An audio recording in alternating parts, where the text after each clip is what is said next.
the jewelry, of course, that he had when he was a POW, and they tried to take it from him. You can read that when you have time if you want to. Read, just sit on the table, or you can do whatever you want to.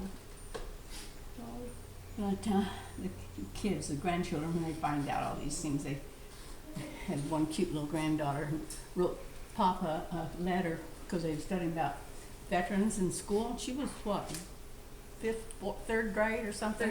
Third grade. And she had to write him a real sweet letter. I didn't know he was a veteran. I didn't know you had a Purple Heart and all these things. Real cute. Yeah. But anyway, yeah, it's just whatever. Mike, did you have a camera, Sven? Okay. Fellowship of the University of New Orleans, so that's why we are here Oh, okay. at the moment. Did you guys get to interview any of the guards or soldiers that were at this place where we were? Yeah, not the guards, but we are in contact with a former SS lieutenant from the barracks there. Yeah. He was the aides-de-camp of the battalion commander of the SS battalion in the same barracks. I know.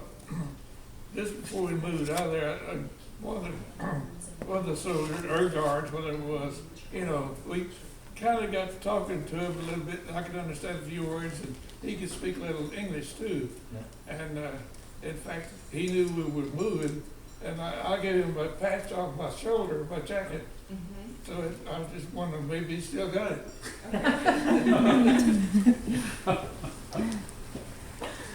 Yeah, I was with the 15th Air Force. Yeah. Actually, the reason why we are doing research on the topic is we had a research project with the Austrian Ministry of Defense regarding the things that happened in the barracks. Oh, yeah. We've been there. So the barracks are still in use today by the Austrian army. So it's more or less it's the high command of the Austrian joint command of the Austrian armed forces there. Mm-hmm. And we got a research project to do to find out what happened. Yeah. So that's how we get. Probably nobody knows what happened yet. That's but right. Oh, so somebody knows. Somebody knew at the time anyway. But Yeah. I don't know. We heard rumors, all kind of rumors. We heard the commandant got shipped out the night. We were all when we were standing up there before the fire squad. Then they called it off, and we heard later that the commander got transferred that night. Now, I don't know if it's true or not true, but that's one of the rumors that's going around. So we don't know. Anyway, I'm thankful he did. Anyway, somebody got moved. We're thankful too. Can we get everybody something to drink, because you've had a long drive? We have lemonade and iced tea. Lemonade. Yes. Yeah, that Yeah. sounds great. Good. Okay. How about you? What would you like? Lemonade, iced tea. Let's all have a nice Becky, day. I'm so glad you got to come out as Yeah, well. me You and your too. husband. Yeah, me too. This is a nice treat to be able to meet with you and We everything. wanted to come. Yeah, too bad we couldn't have got a meeting before your dead. Right, So right. really appreciated that. But how remarkable it was that you remembered him saying his name, Richard Pettit, Well, because actually, it was on this It was list that you gave. Here, I've written all these numbers on the back, but Oh, yeah. he gave me this list. Yeah. And that was me. Yeah. and the Frenchman also in his report mentioned your name. Oh, yeah? So he spelled your name in the French way, so it's kind of Petit, not Pettit. Yeah. Tyrannus. Yeah, a lot of them thought I was French because of the name. Yeah. But usually the French name only had one T, and Yeah. mine did too. Yeah, that's right. But isn't he the one that you was saying too that probably was a spy, Cynthia, because he disappeared later when they was marching you to Moosburg or something? No, we were on the road, and we stayed overnight at a farmhouse Big bomb. in the barn. And of course, the barn was about to stick to walls, And Thank you so much. they came around and said they wanted to take I think about 3 or 4 people to be a witness and see They said the Russians had done it. I don't know if they did or not, but anyway, the Frenchman was one of them, and one of the guys with us went with them too. And while they were out there, the Frenchman took off. Yeah. You don't know who went with befriended him? him the whole time. Oh he yeah, was in I there. talked to him about every day we were together there. Actually, the Frenchman. I didn't know he was a spy, but I figured later that he probably was. Yeah, he was a spy, Yeah. yes. Yeah. Yeah, and he's the one that knew where he hid his jewelry. And yet he didn't tell him. know that story at all. He says, I didn't, that demand of jewelry that they're telling you, you have to give that corporal, I can read it and it's not, so don't do it. And he pulled a gun on him, tried to make him do it, and the Frenchman told him no. You know what happened was, I had a glass ring on and a gun ring and a watch at the same time, and this little corporal, one of the guards, he wanted it. And I would give it to him, he would feed me some bread and some other stuff. But anyway, I knew he was gonna get it eventually if I didn't do something. So there's a shade over the light that's up in the ceiling, and I moved the little table we had there, so I could reach up there and put it on top of the shade.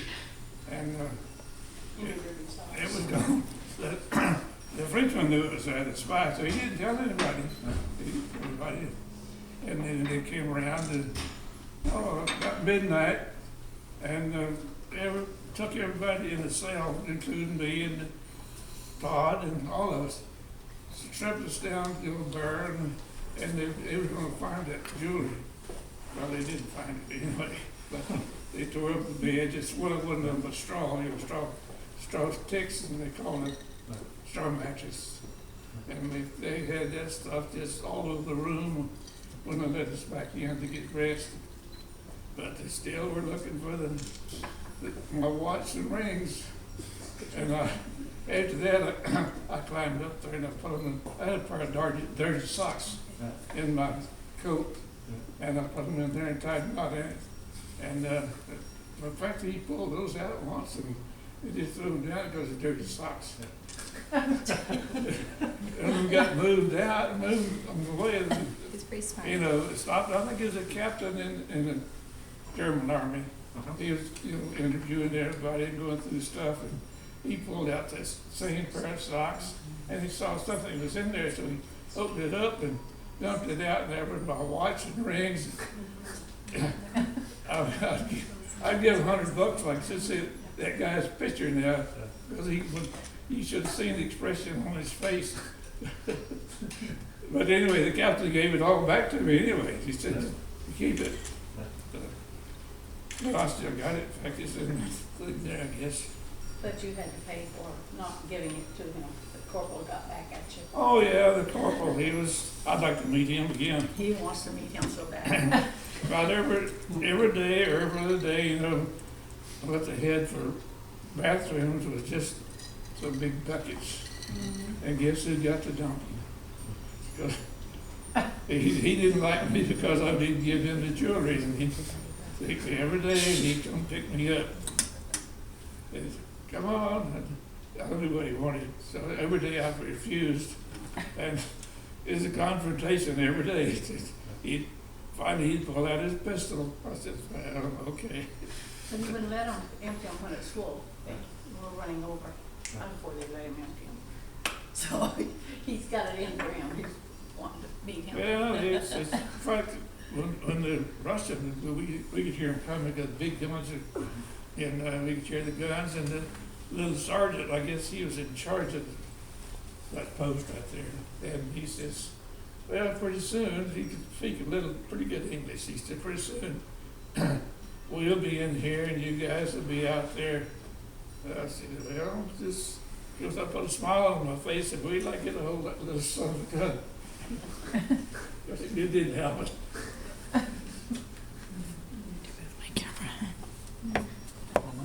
It's okay. I got it. You want lemonade or tea? It's filming video. No, Take your choice. Either one. Yeah. we'll be fine. It's fine. But ironic that, your dad was there at the same Yeah, time it's- with him and remembered. information and everything, and how the miracle of Easter Monday occurred, you know, that being in front of the firing squad, and it didn't happen. They took him and put him in a cell. There was 13 of them, he said. 6 in one cell and 7 in the other. Couldn't stand up, couldn't sit up. They had to lie Well, down. we lay down, it was probably about as, I don't know, 6, 8 feet wide and probably 10 feet long. Each one, there was 2 side by side. One, because there's partition in between, and there was a pipe through the wall on the floor between them, and we could talk through that little hole there where the pipe was.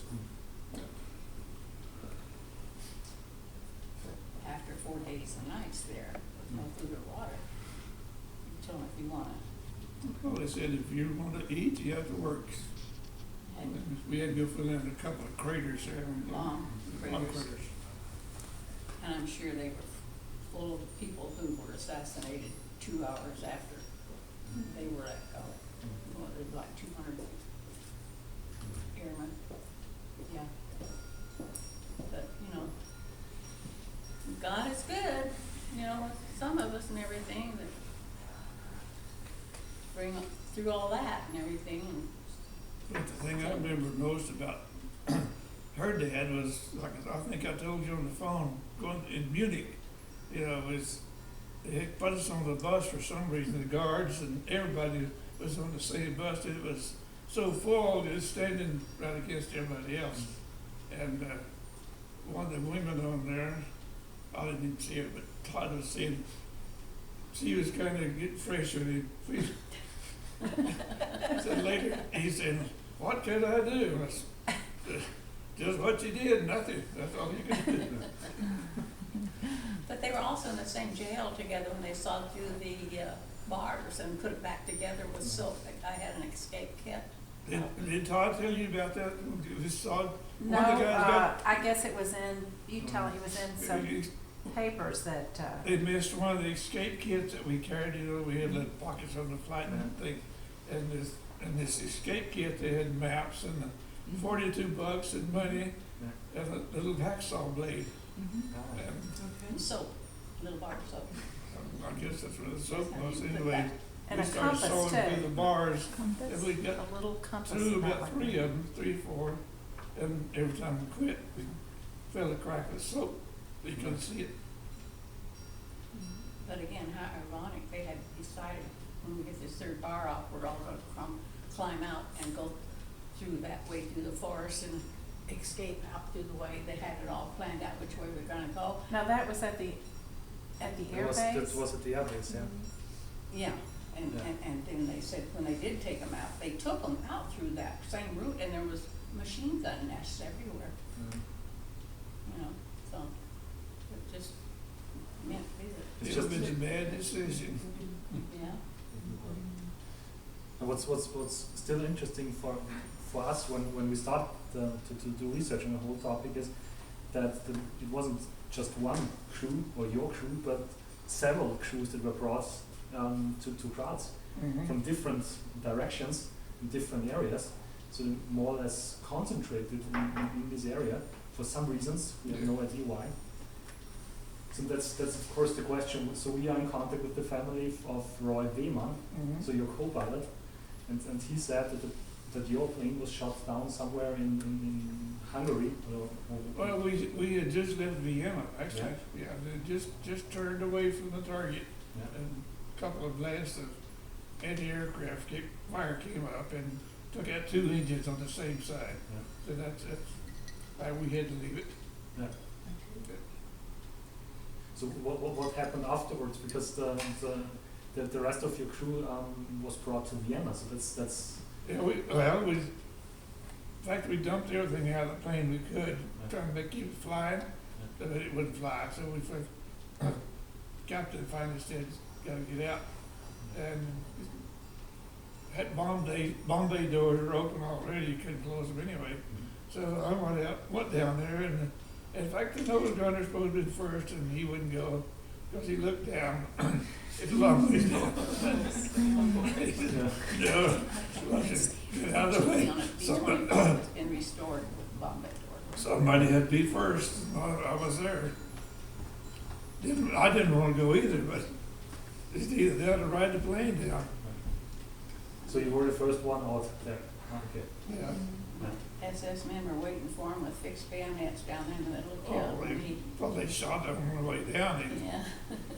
Well, when I first got out, I could see a little town way over here somewhere, and the wind was blowing, and it just blew me right over there. And I guess the German soldiers started shooting a little bit when I was coming down. Luckily, they wasn't very good shots. So did you see other shoots of your comrades in the air, or? Any more shoots? Yeah. No, no. When mine opened up, I looked back up and Yeah. the Bombay doors are still open. Yeah. And in fact, I think that the nose gunners were supposed to win. I think they couldn't get around there for some reason. When I came down, I didn't see a thing, not a shoot, no nothing. And in fact, I worried about that. I said, well, maybe that plane started flying a little better. They got away. What am I doing here? He thought he broke the thing when he pulled the ripcord in, but it came out in his hand. What did I do? The thing wasn't open yet. Oh yeah, they gave us minimum training on jumping out with the chute, you know, and to pull the ripcord in here, clear the plane. Well, I came down and I waited a little while and I pulled it, and what came out was that handle with a piece of cable about this long. What happened here? And all at once it went. Drink some tea, you're getting hoarse. Yeah. And then you get captured by German army or civilians, or? It was Army, yeah, Army, yeah. And then where did they brought you, to which station, police station, or to Well, which place? they took me to, well, I don't know if they took me to the commander, the SS man, I guess. And then they put me in a little cell there, right where they were, out for overnight. And the next day, we went back where her dad was at, in a little Air Force cell, I guess, or jail. So where did you meet the Frenchman for the first time? That's the same little Air Force jail. Ah, okay. I don't know if he was there when I got there or come in later, but it had to be just a matter of days either way. So you were shot down on March 22nd? Yeah. And you stayed at the airfield or at the prison at the airbase the whole time? What? I didn't hear that. So you were shot down on the 22nd? Second, and my dad was shot down on the 26th. Yeah. Yeah, I might have 22nd. So you have to. And I was there probably a couple of days before he got there, yeah. Okay. 4 or 5 days, No, I'm not.